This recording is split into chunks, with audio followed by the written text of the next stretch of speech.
Hello everyone, आप सभी का फिर से मेरे यूट्यूब चैनल सारास ट्यूटोरियल पे बहुत बहुत स्वागत है।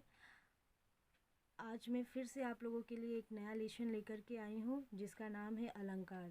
और हाँ, मैं इतने दिन आप लोगों के लिए कोई लेसन प्रिपेयर नहीं की, उसके लिए आई एम एक्सट्रीमली सॉरी। मैं भी थोड़ी बिज़ी थी, बट नाउ अब मैं कंटिन्यू करूँगी ताकि आप लोगों के एग्ज़ाम से पहले सब कुछ मैं कवर अप कर सकूँ और आपको जितनी भी हेल्प चाहिए मैं आपको प्रोवाइड कर सकूँ। ठीक है, तो चलिए देखते हैं अलंकार होता क्या है। ठीक है, बेसिकली आप सभी ने क्लास नाइन में नहीं, क्लास 10 में ही आप लोगों को अलंकार मिला है, बट अब तक आप लोगों ने कहीं ना कहीं से पढ़ ही चुका होगा। बट फिर भी मैं ये लेसन लेके आई हूँ क्योंकि ये लेसन थोड़ा सा मतलब टिपिकल है। इसे समझ जाने के बाद आपको ये एकदम ही ईजी लगेगी। ठीक है, और इसमें से मतलब ऐसा मतलब कोई भी ईयर नहीं है कि क्वेश्चन नहीं आया, क्वेश्चन हमेशा ही आता है। ठीक है, मैं बाद में डिस्कस भी करूँगी किस टाइप का क्वेश्चन आप लोगों को इस लेसन से देखने को मिलेंगे। ठीक है, तो चलिए स्टार्ट करते हैं। यहाँ पे देखिए, काव्य का सौंदर्य बढ़ाने वाले तत्व अलंकार कहलाते हैं। अलंकारों के प्रयोग से भाषा में लोच आ जाती है जो साधारण वाक्य को भी अधिक प्रभावपूर्ण बना देती है। अर्थात कि अलंकार मीन्स, सबसे पहले ये जो टर्म है अलंकार, ठीक है, ये अलंकार का मतलब होता क्या है आपको पता है? अलंकार का मतलब होता क्या है? अलंकार का मतलब होता है आभूषण, ज्वेलरी। किसी किसी ज्वेलरी शॉप में आपने देखा होगा कि वहाँ पे ज्वेलरी शॉप बोल के नहीं लिखा रहता है या गहना बोल के नहीं लिखा रहता है, क्या लिखा रहता है? अलंकार। तो अलंकार का मतलब क्या होता है? आभूषण, जिससे किसी की सौंदर्य को बढ़ाया जा सकता है, जो मतलब किसी की खूबसूरती को बढ़ाता है। ठीक है, उसी तरीके से अलंकार जब हम लोग अपनी कहानियों में, अपनी कविताओं में यूज़ करते हैं तो उससे हमारी जो भाषा है, कविताओं की जो भाषा है, उसमें सुंदरता बढ़ जाती है। ठीक है, तो कहने का मीनिंग यही है कि काव्य का सौंदर्य बढ़ाने वाले तत्व तो अलंकार कहते हैं। जैसे आभूषण किसी औरत की सुंदरता को बढ़ाता है, ठीक उसी तरीके से अलंकार जब हम लोग काव्य में यूज़ करते हैं तो उससे क्या होता है? काव्य की सौंदर्य मतलब सुंदरता बढ़ जाती है। सुंदरता बढ़ने का मतलब कि जब हम लोग काव्य में अलंकार को यूज़ करते हैं तो उसमें क्या होता है? एक फ़्लो आ जाती है, एक सुंदरता आती है जिसे पढ़ने से हमें और अच्छा लगता है। ठीक है, यहाँ पे अलंकार हम लोग काव्य में या किसी भी पोएम में ज्वेलरी नहीं पहना रही है, तो ऐसा मत सोचना। ठीक है, यहाँ पे अलंकार का मीनिंग ये है कि हम लोग काव्य में, कविता में ऐसे शब्दों का, अलंकारिक शब्दों का इस्तेमाल करते हैं जिससे उसकी सुंदरता और बढ़ जाती है। ठीक है, जो पढ़ने वाले के मन को और अच्छा फील कराती है, जो पढ़ने से और अच्छा लगता है। ठीक है, अलंकारों के प्रयोग से भाषा में लोच आ जाती है। अर्थात मतलब कि जब हम लोग अलंकारों का यूज़ करते हैं तो भाषा में क्या होती है? परिवर्तन आती है, लोच आ जाती है और एक मतलब इंटरेस्टिंग बन जाता है वो चीज़, जो साधारण वाक्य को भी अधिक प्रभावपूर्ण बना देती है। ठीक है, जो नॉर्मल सेंटेंस को भी, सिंपल सेंटेंस को भी क्या करता है? और इफ़ेक्टिव बना देती है। फॉर एग्ज़ाम्पल, यहाँ पे जैसे देखो, साधारण वाक्य क्या है? सूर्यपुत्री यमुना के तट पर तमाल के बहुत से वृक्ष है। यहाँ पे सूर्यपुत्री यमुना मतलब सूर्य की पुत्री कौन है? यमुना। ठीक है, और यमुना के तट पर क्या है? तमाल के बहुत सारे वृक्ष है। ठीक है, इसी को जब हम लोग अलंकार युक्त वाक्य में लिखेंगे तब क्या होगा? देखो, तरनी तनुजा तट, तरनी तनुजा तट तमाल तरुवर बछुआए। ठीक है, जब हमने अलंकार का यूज़ किया तो ये सेंटेंस क्या हो गई? चेंज हो गई। सेंटेंस का मीनिंग चेंज नहीं हुआ, बट क्या चेंज हो गया? सेंटेंस में एक और सुंदरता आ गई, उसे बोलने का तरीका चेंज हो गया, उसे लिखने का तरीका चेंज हो गया।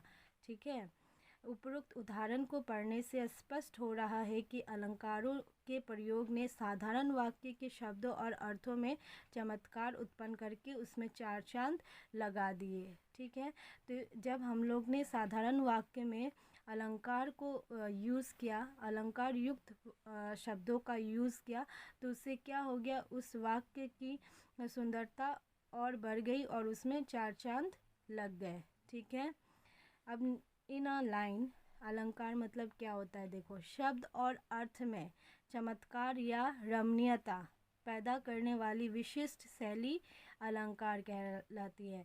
मतलब किसी भी वाक्य के शब्द और अर्थ में जो चमत्कार उत्पन्न होता है, उससे जो रमणीयता मतलब इंटरेस्ट पैदा होता है, उसे क्या कहते हैं, अलंकार कहते हैं। ठीक है, अब यहाँ पे देखो अलंकार के भेद। ठीक है, अलंकार के कितने भेद है, अलंकार के 2 भेद है, एक तो शब्दालंकार, ठीक है, और दूसरा अर्थालंकार। यहाँ पे देखो शब्दालंकार और दूसरा अर्थालंकार। ओके, अब यहाँ पे देखते हैं शब्दालंकार क्या है। मैं यहाँ पे एक क्वेश्चन पुट करती हूँ कि अगर आपसे पूछा जाए कि अलंकार का कितना भेद है, ठीक है, तब तो आप क्या लिखोगे, 2 भेद है, एक शब्दालंकार, दूसरा अर्थालंकार। ठीक है, अब आगे देखते हैं, आगे का क्वेश्चन मैं आगे पुट करूँगी। यहाँ पे देखो शब्दालंकार। शब्दालंकार क्या होता है, काव्य में जहाँ शब्दों के विशिष्ट प्रयोग से सौंदर्य और चमत्कार उत्पन्न होता है, वहाँ शब्दालंकार होता है। ठीक है, शब्दा से ही समझ में आ रहा है कि शब्द है ना, शब्द मतलब वर्ड। ठीक है, वर्ड। तो काव्य में मतलब काव्य में जहाँ पर भी शब्दों के वजह से मतलब किसी वर्ड के वजह से मतलब क्या हो रहा है, उस काव्य में सुंदरता आ रही है या उसमें चमत्कार उत्पन्न हो रहा है, तो उसे हम लोग क्या कहते हैं, शब्दालंकार कहते हैं। ठीक है, अब देखो शब्दालंकार के कितने भेद हैं, शब्दालंकार के 3 भेद हैं। ठीक है, कितने भेद हैं, 3, जिसमें से देखो पहला क्या है, अनुप्रास अलंकार, दूसरा यमक अलंकार, फिर श्लेष अलंकार। ठीक है, अब यहाँ पे देखो मैं एक क्वेश्चन पुट कर रही हूँ कि अगर आपसे क्वेश्चन पूछा जाए कि शब्दालंकार के कितने भेद हैं, ठीक है, तो शब्दालंकार के 3 भेद है। कितने भेद है, 3 भेद है। क्या क्या, अनुप्रास अलंकार, यमक अलंकार और श्लेष अलंकार। ठीक है, अब आगे इनका डेफिनेशन देखते हैं और इसको मैं समझाती हूँ। चलो, क्या है अनुप्रास अलंकार, देखो क्या होता है, काव्य में जहाँ एक ही वर्ण, क्या क्या कहा गया है, एक ही वर्ण। ठीक है, काव्य में जहाँ एक ही वर्ण की एक से अधिक बार आवृत्ति होती है, आवृत्ति होती है मतलब आना। ठीक है, वह अनुप्रास अलंकार होता है, जैसे रति, रमणीय, मूर्ति, राधा की। ठीक है, अब यहाँ पे देखो क्या कहा गया है अनुप्रास अलंकार में, काव्य में जहाँ एक ही वर्ण, कितने वर्ण, एक, सिर्फ एक वर्ण। वर्ण मतलब क्या होता है, लेटर्स, अल्फ़ाबेट। ठीक है, तो हिंदी में वर्ण कौन से हैं, क ख ग आ, ये सब क्या है, हिंदी के वर्ण हैं। ठीक है, तो काव्य में जहाँ एक ही वर्ण एक से अधिक बार आए, आवृत्ति मतलब आना, ठीक है, वहाँ क्या होता है, अनुप्रास अलंकार है। अब यहाँ पे देखो ये क्या है, र, यहाँ पे भी र और यहाँ पे भी र, तो यहाँ पे र की क्या हो रही है, एक से अधिक बार आवृत्ति हो रही है। ठीक है, एक से अधिक बार आवृत्ति हो रही है मतलब र वर्ण एक से अधिक बार आ रहा है, इसीलिए यहाँ पे क्या है, अनुप्रास अलंकार है। यहाँ पे देखो उपरोक्त उदाहरण में र वर्ण की बार बार आवृत्ति हुई है, आवृत्ति मतलब आना। ठीक है, अतः यहाँ अनुप्रास अलंकार है। ठीक है, मतलब जहाँ पर भी जिस भी काव्य में किसी एक वर्ण की मतलब कोई भी एक लेटर, वो लेटर बार बार अगर आता है, जैसे यहाँ पे देखो रति, रति में र है, रमणीय में र है, राधा में र है, तो ये र वर्ण की बार बार आवृत्ति हुई। ठीक है, तो यहाँ पे क्या होगा, अनुप्रास अलंकार होगा। ठीक है, इसका कुछ और उदाहरण भी देखो, चारों चंद्र की चंचल किरणें खेल रही थी जलथल में। यहाँ पे देखो चारों में च, चंद्र में च, फिर चंचल में भी च, तो यहाँ पे च वर्ण की आवृत्ति हुई है। बीमल बानी ने बीना ली। ठीक है, तो यहाँ पे व, यहाँ पे भी व और यहाँ पे भी व वर्ण की आवृत्ति हुई है। उसके बाद कूके लगी कोयले कदबन में बैठी फेरी, यहाँ पे देखो क क क क क की आवृत्ति हुई है। ठीक है। तो इस तरीके जहाँ पे भी एक वर्ण की बार बार आवृत्ति हो वहाँ पे क्या होता है, अनुप्रास अलंकार होता है। ठीक है। इसके बाद हम लोग देखते हैं यमक अलंकार। यमक अलंकार क्या होता है, देखो काव्य में जहाँ एक ही शब्द, क्या कहा गया है, एक ही शब्द दो या दो से अधिक बार आए किंतु हर बार अपने भिन्न अर्थ प्रकट करे, वहाँ क्या होता है, यमक अलंकार होता है। अब एक चीज़ देखो, यहाँ अनुप्रास में क्या हो रहा था, एक ही वर्ण एक से अधिक बार आ रहा था। वर्ण और शब्द में अंतर होता है। वर्ण क्या होता है, एक सिंगल लेटर, ठीक है, और शब्द मतलब एक वर्ड, एक वर्ड, जैसे कि यही देख लो, काव्य या प्रकट, ठीक है, या फिर अधिक, ये सब क्या है, एक शब्द है जो अपना एक पूरा मीनिंग हम लोगों को प्रेजेंट करता है। शब्द क्या करता है, पूरा मीनिंग देता है, वर्ण पूरा मीनिंग नहीं देता है। ठीक है। तो जहाँ पर एक ही शब्द दो या दो से अधिक बार आए किंतु हर बार अपने भिन्न अर्थ प्रकट करे, वहाँ यमक अलंकार होता है। मतलब कि जहाँ पे एक ही शब्द दो या दो से अधिक बार आए, पर हर बार क्या करता है, अपना डिफरेंट मीनिंग, क्या करता है, अपना डिफरेंट मीनिंग हमें डिफरेंट मीनिंग प्रकट करता है, अपना भिन्न अर्थ प्रकट करता है, वहाँ पे क्या होता है, यमक अलंकार होता है। इसका एग्जाम्पल देख लेते हैं। इसका एग्जाम्पल देखो,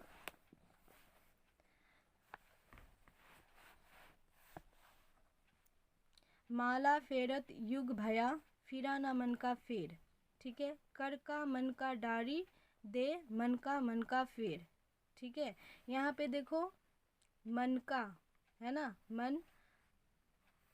मन का यहाँ पे भी मन का आया है। ठीक है। उपरोक्त वाक्यों में मन का शब्द 4 बार प्रयोग हुआ है। पहले और तीसरे मन का अर्थ हृदय का तथा दूसरे और चौथे मन का अर्थ माला का दाना है, अर्थात यहाँ यमक अलंकार है। मतलब कि माला फेरत युग भया, फिराना मन का फेर। यहाँ पे देखो, माला जो पंडित लोग माला फेरते हैं या जो भी, वो बोल रहे हैं यहाँ पे कवि बोल रहा है कि माला फेर की दुनिया, मतलब युग भया मतलब दुनिया बीत गई, पर मन का जो आदमी का हृदय का जो फेर है वो नहीं बदला। ठीक है। तो यहाँ पे मन का मतलब क्या है, हृदय है।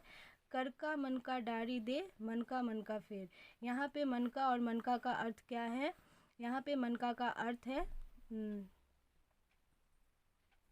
एक सेकेंड रुको, पहले और तीसरे मनका अर्थ, पहले और तीसरे मनका अर्थ क्या है, हृदय। ठीक है। और दूसरे और चौथे का अर्थ क्या है, माला।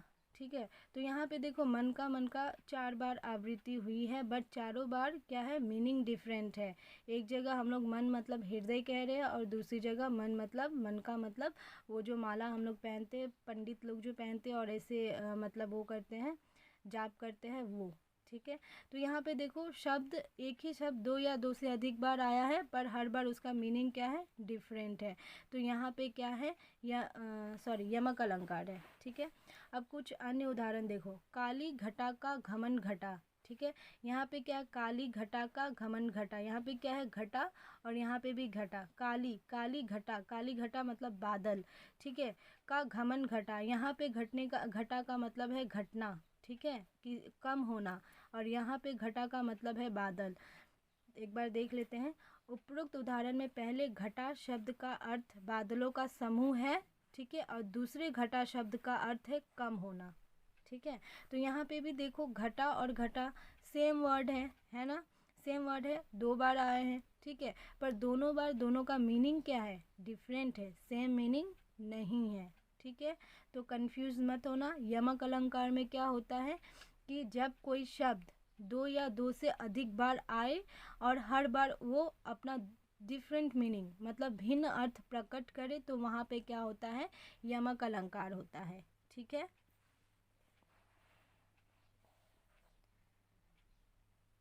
और एक एग्जाम्पल है इसका, 3 बेर खाती थी वे 3 बेर खाती है। मतलब कि यहाँ पे देखो, बेर, 3 बेर और 3 बेर। ठीक है। उपरोक्त उदाहरण में पहले 3 बेर का अर्थ है 3 बार, 3 बेर खाती थी मतलब 3 बार खाती थी, और दूसरे में 3 बेर खाती है मतलब तीन बेर का अर्थ है बेर के तीन फल, वो जो बेर होते हैं उसके तीन फल खाती है। ठीक है, होप आपको ये समझ में आया होगा।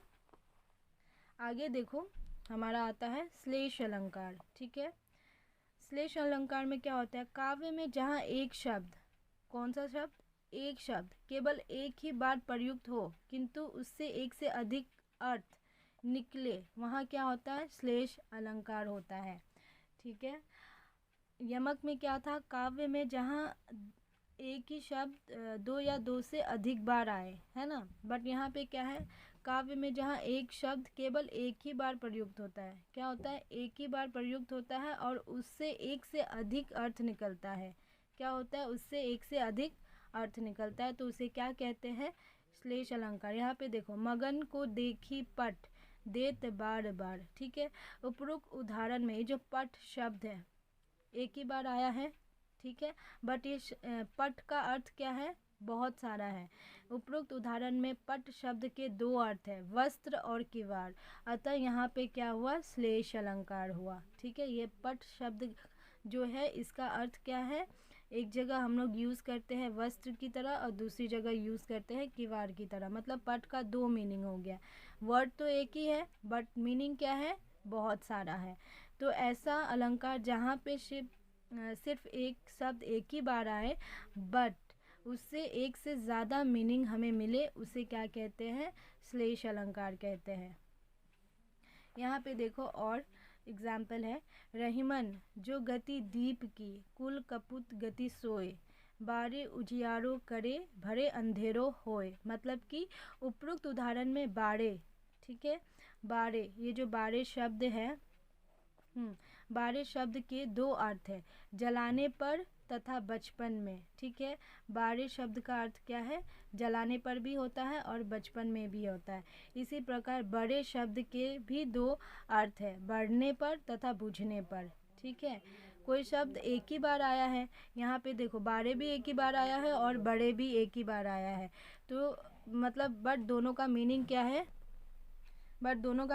है, अलग अलग है। यहाँ पे बारे का मतलब होता है जलाना और बचपन, और फिर बड़े का भी अर्थ दो होता है, बढ़ना और बुझना। ठीक है, यहाँ पे देखो और एक एग्जाम्पल है, सुबरन को ढूंढत फिरत कभी अभी अभी चारी चोर, सॉरी मैंने गलत प्रोनाउंस किया, सुबरन को ढूंढत फिरत कभी व्यभिचारी चोर। यहाँ पे देखो उपरोक्त उदाहरण में सुबरन शब्द के तीन अर्थ होते हैं, ये जो सुबरन है इसके तीन अर्थ होते हैं, अक्षर, सुंदर स्त्री तथा सोना।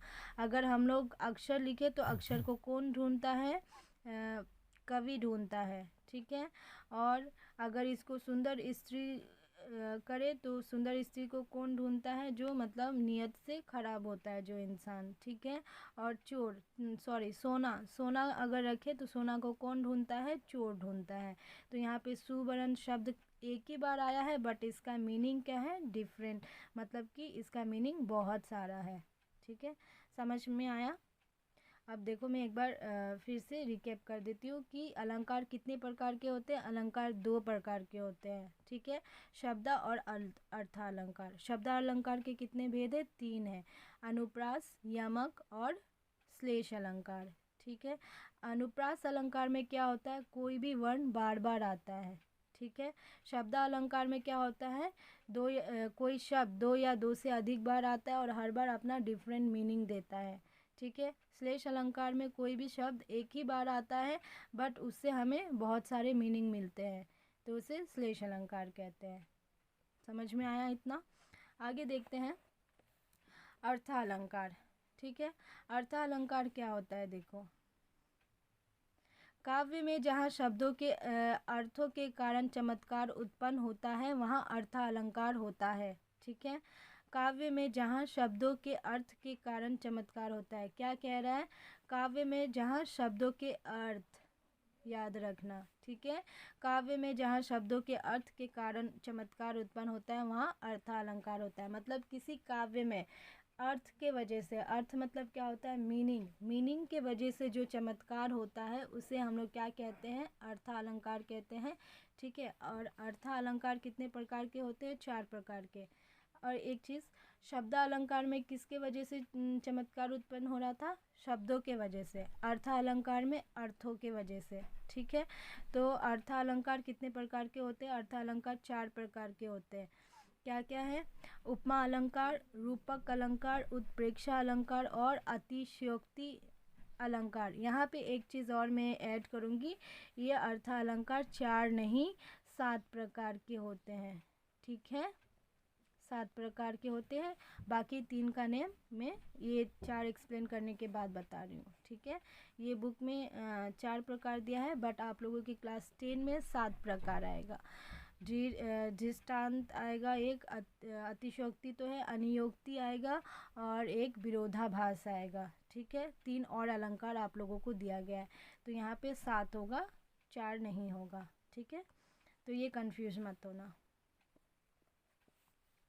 अब देखो पहला क्या है? उपमा अलंकार, दूसरा रूपक, फिर उत्प्रेक्षा, अतिशयोक्ति, अनियोक्ति, विरोधाभास और एक दृष्टांत होता है। ठीक है, तो पहला देखते हैं उपमा अलंकार। उपमा अलंकार देखो, काव्य में जहाँ किसी एक वस्तु या व्यक्ति की तुलना किसी दूसरी वस्तु या व्यक्ति से की जाती है वहाँ उपमा अलंकार होता है।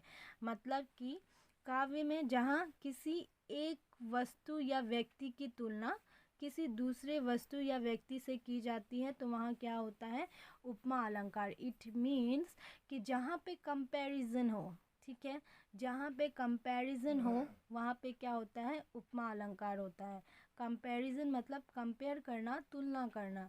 मान लो कि दिन का तुलना रात से किया गया, ठीक है, तो जहाँ पे कंपैरिजन हो वहाँ पे क्या होता है? उपमा अलंकार होता है। तो चलिए इसका एक उदाहरण देख लेते हैं। हाय फूलों सी कोमल बची हुई राख की ढेरी। ठीक है, अब यहाँ पे देखो फूलों सी कोमल, ठीक है, बच्ची की तुलना किससे की गई है? फूलों से। ठीक है, बच्ची की तुलना किससे की गई है? फूलों से। बच्ची एक हो गया और फूल क्या हो गया? अलग। तो यहाँ पे क्या किया गया है? बच्ची की तुलना फूलों से की गई है जो राख की ढेरी हो गई, मतलब कि जो जल गई, जलने के बाद वो राख की ढेरी हो गई। ठीक है, उपरोक्त उदाहरण में बच्ची की तुलना फूल से की गई है, अतः यहाँ पे क्या है? उपमा अलंकार है। ठीक है, जहाँ पे तुलना शब्द आता है वहाँ पे क्या होता है? उपमा अलंकार होता है। इसका और कुछ उदाहरण देख लो। निर्मल तेरा नीर अमृत के सम उत्तम।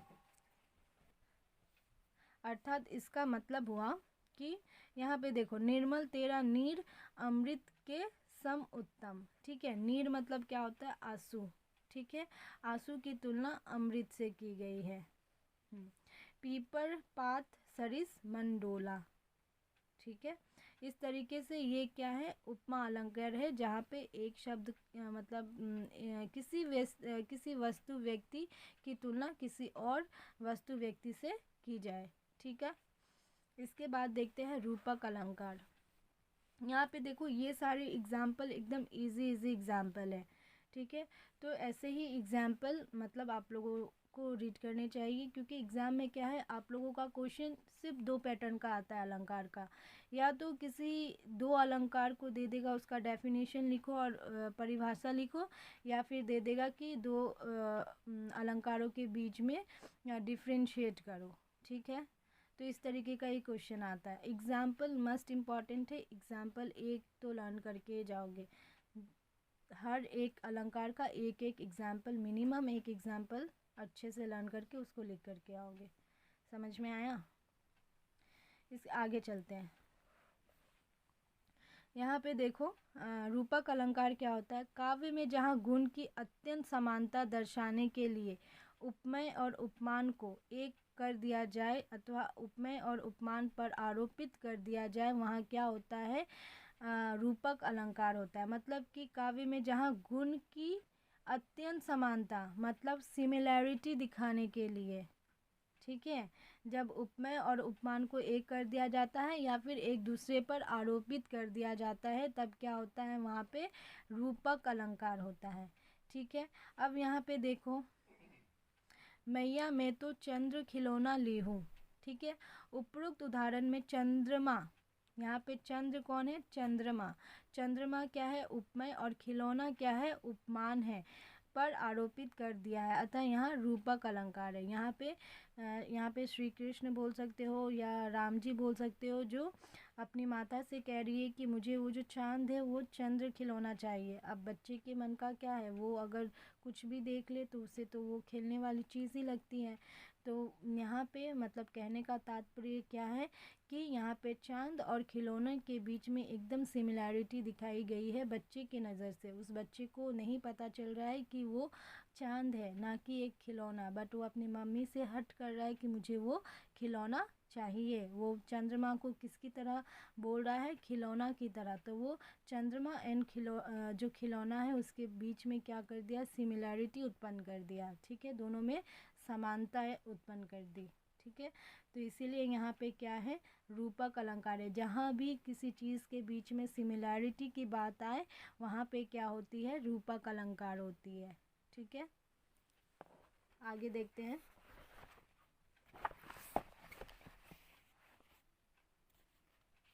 इन सब का पीडीएफ में आप लोगों को डिस्क्रिप्शन में दे दूँगी, वहाँ से आप डाउनलोड कर सकते हो।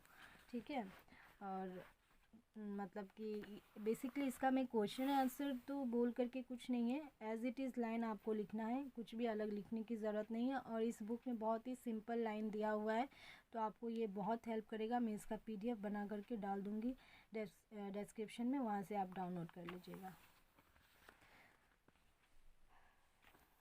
आगे देखो, और कुछ उदाहरण है। अंबर पनघट में डूबो रही, तारा घट उषा नागरी। ठीक है, उसके बाद पायो जी मैंने राम रतन धन पायो।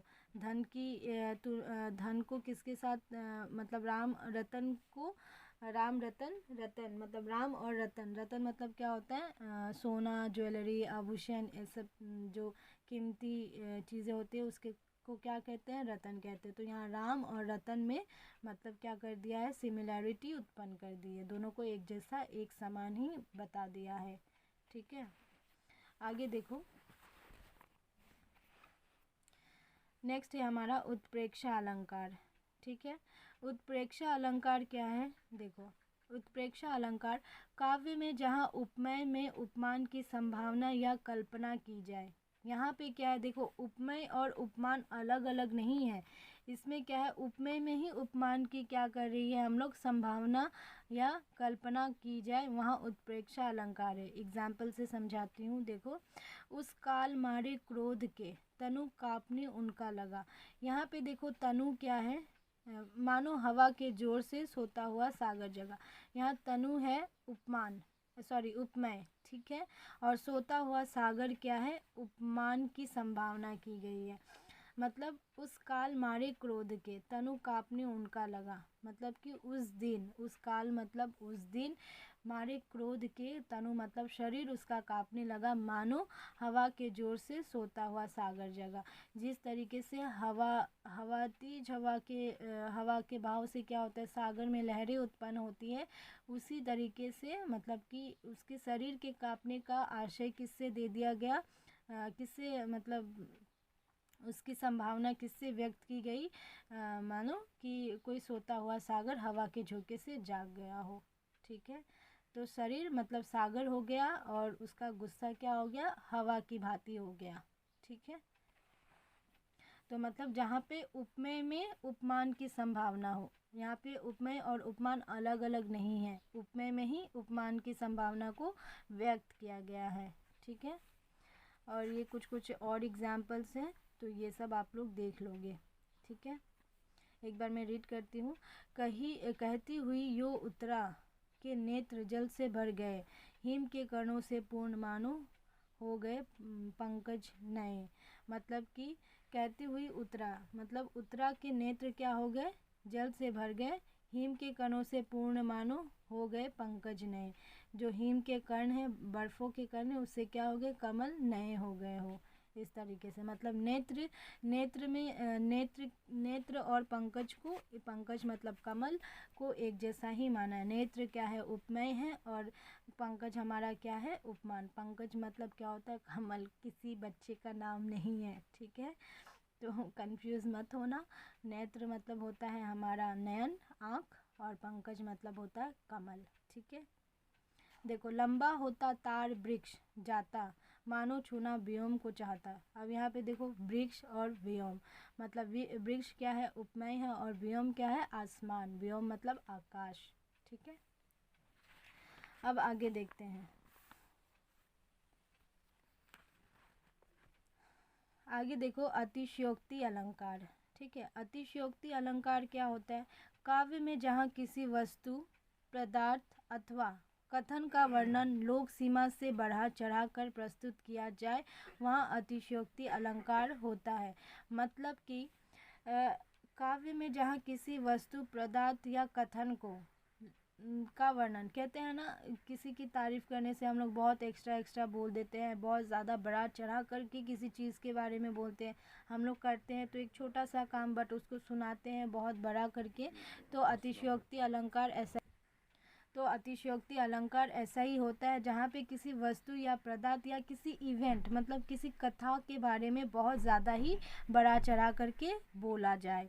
ठीक है, अब यहाँ पे देखो, आगे नदियाँ परी अपार, घोड़ा कैसे उतरे पार। ठीक है, राणा ने सोचा इस पार, तब तक घोड़ा था उस पार। अब यहाँ पे देखो, महाराणा प्रताप सिंह, उनका घोड़ा कौन था? चेतक। ठीक है, अब राणा के सामने एक बहुत बड़ी सी नदी थी। अब वो सोच रहा है कि घोड़ा उस तरफ कैसे जाएगा। वो सोच ही रहा है और घोड़ा उस तरफ चला गया।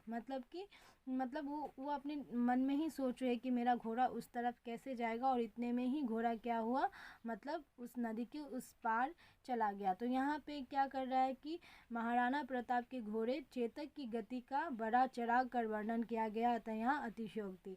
तो एक घोड़े, मतलब उसके चेतक के बारे में क्या कहा गया है कि बहुत उसकी जो गति है, उसकी जो स्पीड है, उसके बारे में बहुत ज़्यादा बढ़ा चढ़ा करके बोला गया है।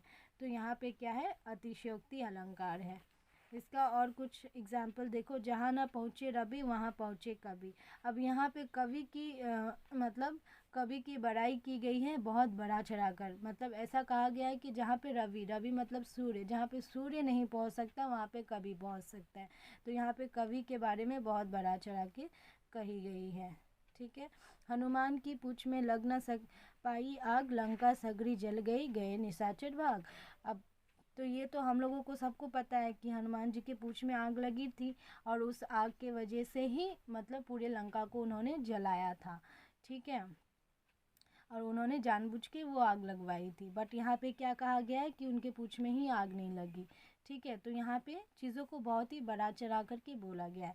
तो जहाँ पर भी बहुत बढ़ा चढ़ा कर किसी वस्तु या पदार्थ या कथन के बारे में बोला जाए, वहाँ पे क्या होता है, अतिशयोक्ति अलंकार होता है। ठीक है, आगे देखते हैं। आगे है दृष्टांत अलंकार। ठीक है, दृष्टांत अलंकार क्या होता है, देखिए, जहाँ उपमान और उपमेय में बिंब प्रतिबिंब का संबंध हो, अर्थात उनमें तुलनात्मक तारतम्य हो, वहाँ दृष्टात्मक अलंकार होता है। ठीक है, मतलब कि जहाँ पर उपमान और उपमेय, अच्छा आप लोगों को मैं ये टर्म समझाना भूल गई कि उपमान क्या होता है और उपमेय क्या होता है। वेट, मैं आपको समझाती हूँ ये वाला पार्ट। मतलब उपमान, सॉरी, हाँ, उपमान किसे कहते हैं? उपमान से पहले मैं उपमेय समझाती हूँ। ठीक है, तो उपमेय क्या होता है? उपमेय जिसका मतलब वर्णन हो रहा हो, मतलब किसी काव्य लाइन में, किसी लाइन में उपमा, मतलब जिसकी उपमा दी जाए। ठीक है, जिसकी प्रशंसा की जाए। ठीक है, मतलब कि जिसकी उपमा दी जाए, अर्थात जिसका वर्णन हो रहा हो। ठीक है, उसे क्या कहते हैं? उपमेय कहते हैं। मतलब कि जो मतलब क्या कह सकते हैं, जो प्रस्तुत हो, जो हमारे सामने एक्चुअली हो। ठीक है, जैसे कि मैं एक एग्जांपल लेती हूँ, चांद सा सुंदर मुख। ठीक है, चांद तो हमारे सामने प्रस्तुत नहीं है। प्रस्तुत क्या है हमारे सामने? मुख प्रस्तुत है। ठीक है, किसी को देख करके जब हम लोग बोलते हैं ना, चांद सा सुंदर मुख। ठीक है, चांद को तो हम लोग पकड़ नहीं सकते, पकड़ किसे, मतलब सॉरी, यहाँ पकड़ना यूज़ नहीं कर सकते। मतलब चांद तो हमारे सामने नहीं है, उसे हम लोग टच नहीं कर सकते, फील नहीं कर सकते। बट फेस किसी जिसकी फेस की तारीफ़ कर रहे हो, वो तो हमारे सामने होता है। आप देखो कभी कभी किसी बच्चे को देख करके लगता है कितना प्यारा चेहरा है ना, चांद का टुकड़ा है, ठीक है। तो यहाँ पे देखो जो मुख है वो क्या है, हमारा उपमेय है, मतलब जो प्रस्तुत हो, जो हमारे सामने हो, उसे क्या कहते हैं, उपमेय कहते हैं। और उपमान क्या होता है, वह प्रसिद्ध वस्तु या प्राणी जिससे उपमेय की तुलना मतलब समानता प्रकट की जाए, उसे उपमान कहते हैं। और वो क्या होता है, अप्रस्तुत होता है, मतलब हमारे सामने वो प्रस्तुत नहीं होता, हमारे सामने उपलब्ध नहीं होता, अवेलेबल नहीं होता। लाइक यहाँ पे देखो, चांद सा सुंदर मुख, मैंने मुख की समानता किससे कही है, चांद से, ठीक है। तो चांद क्या है, प्रसिद्ध है, ठीक है, जिसकी समानता मुख से प्रकट की गई है, मतलब मुख की समानता चांद से प्रकट की गई है। और चांद हमारे सामने प्रस्तुत नहीं है, उसे हम लोग नहीं टच कर सकते, छू नहीं सकते, ठीक है। तो वो क्या हो गया, उपमान हो गया, ठीक है। तो अब यहाँ पे देखो, जहाँ उपमान मतलब जिसे हम लोग टच जो हमारे सामने प्रस्तुत ना हो, और जिसकी वह प्रसिद्ध वस्तु या प्राणी जिससे उपमेय की समानता प्रकट की जाए, ठीक है। तो यहाँ पे उपमान और उपमेय में बिंब प्रतिबिंब मतलब क्या होता है, बिंब प्रतिबिंब मतलब क्या होता है, हाँ।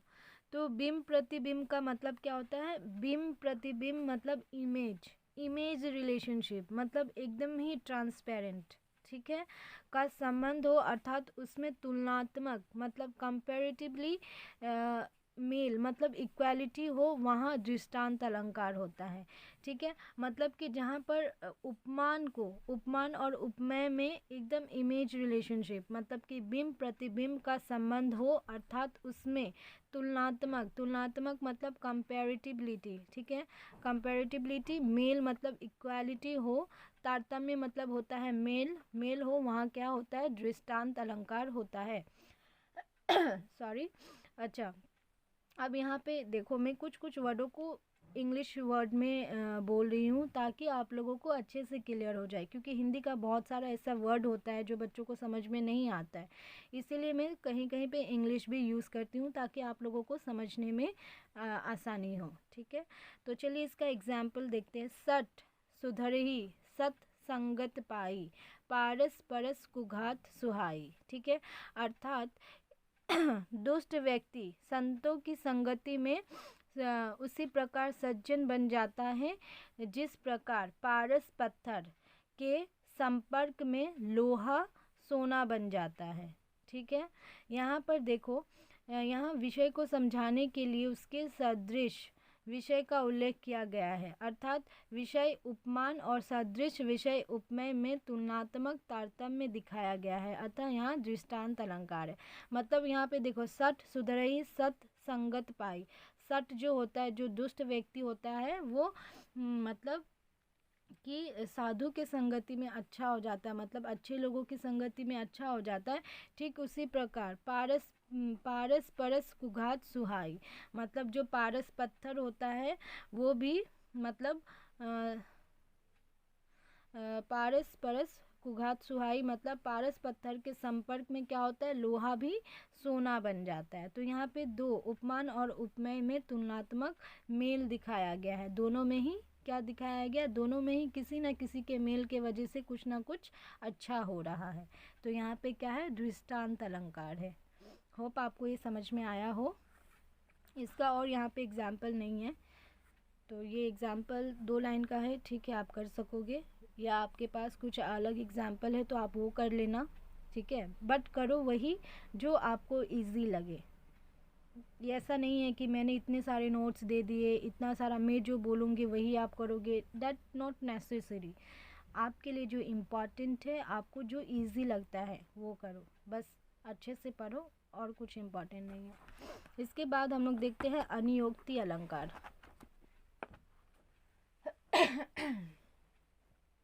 अनियोक्ति अलंकार देखो, जहाँ उपमान अप्रस्तुत, देखो यहाँ पे दिया ही हुआ है अप्रस्तुत, के संबंध में वह बात जिसका अर्थ गुण धर्म आदि की सादृश्यता के विचार से उपमेय प्रस्तुत पर घटाया जाए, वहाँ अनियोक्ति अलंकार है। मतलब कि जहाँ पे उपमान के ज़रिए उपमेय की बात कही जाए वहाँ पे क्या होता है, अनियोक्ति अलंकार होता है।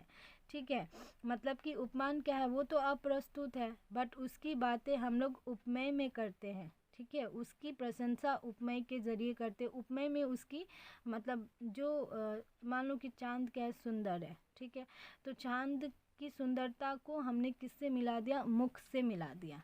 तो यहाँ पे कहने का मीनिंग यही है कि जो उपमान है उसका संबंध किससे होता है, जिसका अर्थ, गुण, धर्म आदि की सादृश्यता के विचार से, मतलब सेम मीनिंग से उपमेय पर घटाया जाए, वहाँ पे क्या होता है, अनियोक्ति अलंकार होता है। फॉर एग्जाम्पल देखो, माली आवत देख करी, माली आवत देख करी, कलिया करे पुकार। ठीक है, फूली फूली चुनी लय, काल हमारी बार।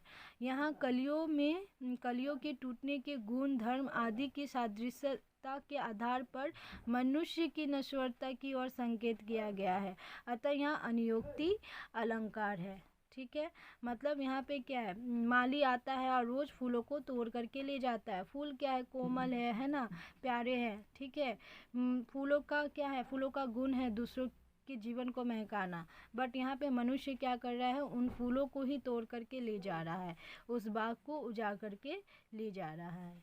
ठीक है, आगे देखो, आगे हमारा है विरोधाभास अलंकार। ठीक है, ये हमारा लास्ट अलंकार है। यहाँ पे देखो, जहाँ उपमान में विरोध का आभास हो, ठीक है, जहाँ उपमान में विरोध का आभास हो परंतु उसका अर्थ स्पष्ट होते ही विरोध समाप्त हो जाए, वहाँ विरोधाभास अलंकार होता है, जिसमें जाति, गुण, क्रिया अथवा द्रव्य का विरोध दिखाई पड़ता है। मतलब कि जहाँ पर क्या होता है, उपमान में जो हमारे सामने प्रस्तुत नहीं है, उसमें क्या हमें किस चीज़ की फीलिंग आती है, विरोध की, मतलब अगेंस्ट की फीलिंग आती है, वहाँ पे क्या आता है, विरोधाभास। मतलब जहाँ पे उपमान में विरोधाभास की हमें आवृत्ति हो, हाँ, मतलब जहाँ पर उपमान में विरोध का आभास हो, मतलब विरोध मतलब तो समझ ही रहे हो, किसी चीज़ के अगेंस्ट में होना, बट उसके बाद परंतु उसका अर्थ, जब उसका मीनिंग स्पष्ट होता है, जब उसका मीनिंग आता है, तब वो क्या होता है, विरोध समाप्त हो जाता है। मतलब उसका जो अगेंस्ट होता है, जिस बात के हम लोग अगेंस्ट होते हैं, जैसे ही उस बात को हम लोग समझ लेते हैं तो उसका क्या होता है, विरोध समाप्त हो जाता है।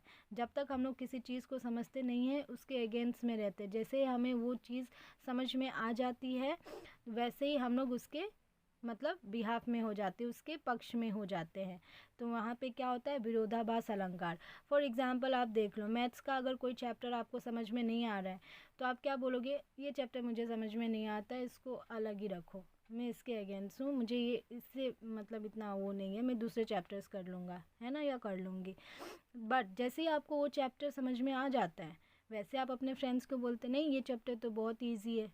ठीक है, तो वैसे आपका विरोध क्या होता है, समाप्त हो जाता है। ठीक है, तो वही, जब तक उपमान में विरोध का आभास हो परंतु जैसे ही उसका अर्थ हमें समझ में आ गया तो वो विरोध समाप्त हो जाती है। ठीक है, तो वहाँ पे क्या होता है, विरोधाभास अलंकार होता है। फॉर एग्जाम्पल देखो, या अनुराग चीत की समझे नाही कोई, जियो जियो बुरे श्याम रंग, त्यों त्यों उज्जवल होए। ठीक है, यहाँ श्याम रंग को काला रंग मानकर उसमें डूबने पर उज्जवल होने की बात परस्पर विरोधात्मक लगती है, परंतु अगर श्याम रंग को कृष्ण भक्ति के संदर्भ में लिया जाए तो उक्त विरोध समाप्त हो जाता है, अतः यहाँ विरोधाभास अलंकार होता है। मतलब मन का जो अनुराग है वो कोई नहीं समझता, और जो जो बुरे श्याम रंग त्यों त्यों उज्जवल होए, मतलब कि अगर हम अपने मन को भगवान श्री कृष्ण मतलब के रंग में मिला लेंगे तो हमारे मन के सारे विरोध क्या होंगे, अपने आप ही समाप्त हो जाएंगे। ठीक है, तो इसी के साथ हमारा अलंकार ख़त्म हुआ। अब मैं कुछ डिस्कस करती हूँ क्वेश्चन रिलेटेड। ठीक है, क्वेश्चन देखो, बेसिकली क्वेश्चन आपका आता है कि या तो आप किसी दो अलंकार को, मान लो अभी तक तो मैंने जितना भी प्रीवियस ईयर देखा है उसमें अनियोक्ति, एक सेकेंड, सॉरी, अच्छा, अभी तक मैंने जितना भी प्रीवियस ईयर क्वेश्चन देखा है वहाँ पे एक चीज़ तो कांस्टेंट है कि मतलब आप लोगों का अलंकार डेफिनेटली हर साल पूछता है और पूछेगा ही, ठीक है। और एक चीज़ कि यहाँ पे आप लोगों को दो पैटर्न से क्वेश्चन आते हैं अलंकार में, या तो किसी दो अलंकार को डिफाइन करने और उसका एग्जाम्पल लिखने को देगा, या फिर किसी दो अलंकार के बीच में डिफरेंशिएट करने को देगा, ठीक है। तो देखो, जब दो अलंकार के बारे में बोलता है कि दो अलंकार को आप डिफरेंशिएट करो या फिर उसको मतलब दोनों के बीच में अंतर स्पष्ट करो, तब आप कैसे करोगे? पहले तो पहला पॉइंट होगा कि आप दोनों का डेफिनेशन लिखो, परिभाषा, एक एक पॉइंट हो गया। दूसरा पॉइंट में दोनों का एक एक एग्जाम्पल लिखो, ठीक है। ये हो गया डिफरेंशिएट करना। और फिर जब बोला जाए कि दो अलंकारों के बारे में लिखना है, जैसे कि यमक और श्लेष दे दिया, दोनों को सपरिभाषा लिखिए, सॉरी उदाहरण लिखिए। तो इसमें क्या करोगे, पहले उसका एग्जाम्पल लिखोगे, उसके बाद उसका मतलब पहले उसकी परिभाषा लिखोगे फिर उसका एग्जाम्पल। वन मोर थिंग कि एग्जाम्पल मस्ट इम्पॉर्टेंट है, एग्जाम्पल करके ही जाओगे। तो इस टाइप के ही क्वेश्चन आपके एग्ज़ाम में भी आएंगे। और अगर इससे रिलेटेड आपका कोई भी डाउट होता है तो मुझे कमेंट सेक्शन में कमेंट कीजिए कि हाँ मैम ये समझ में नहीं आया, फिर से एक्सप्लेन कर दो या कुछ भी। मैं आप लोगों की हेल्प के लिए हमेशा ही अवेलेबल रहूँगी, ठीक है। किसी को भी कोई डाउट होता है तो मुझे कमेंट सेक्शन में कमेंट करें। और अब नेक्स्ट मैं लेटर लेकर के आऊँगी, जो आप लोगों का पत्र लेखन है। पत्र लेखन आप लोगों को समझाऊंगी किस तरीके से लिखना है एग्ज़ाम में और किस किस टाइप के क्वेश्चन आ सकते हैं। और उसके बाद में previous year, basically previous year तो आप लोगों का बुक चेंज हो गया था 19 से, तो मैं ट्राई करूँगी कि 10 ईयर्स का ग्रामर एटलीस्ट लेकर के चलूँ, ग्रामर, ठीक है। और कुछ मतलब लॉन्ग सेशंस भी होंगे जिसमें ग्रामर पोर्शन में अच्छे से डिस्कस करूँगी प्रीवियस ईयर बेसिकली। तो अगर मतलब इसके अलावा आपको किसी भी चीज़ की हेल्प लगे, कोई भी question answer and all, basically मैंने ऑलरेडी आपको बहुत सारे लेशंस का क्वेश्चन आंसर प्रोवाइड कर ही दिया, ऑलमोस्ट सबका ही किया है। जिसका नहीं किया है शायद एक लेशन का नहीं किया, तो मैं देखती हूँ वो भी कर दूँगी। और साथ ही साथ मैं आपको यही बोलूँगी कि मेरे चैनल पे बने रहिए, लाइक शेयर एंड सब्सक्राइब करिए। आप लोग जितना लाइक शेयर एंड सब्सक्राइब करेंगे मुझे उतना ही अच्छा लगेगा, एक मोटिवेशन मिलेगा कि आप लोगों के लिए मैं और नई नई चीज़ें लेकर के आऊँ, ठीक है। तब तक के लिए बाय, टेक केयर, अच्छे से स्टडी कीजिए, बाय बाय।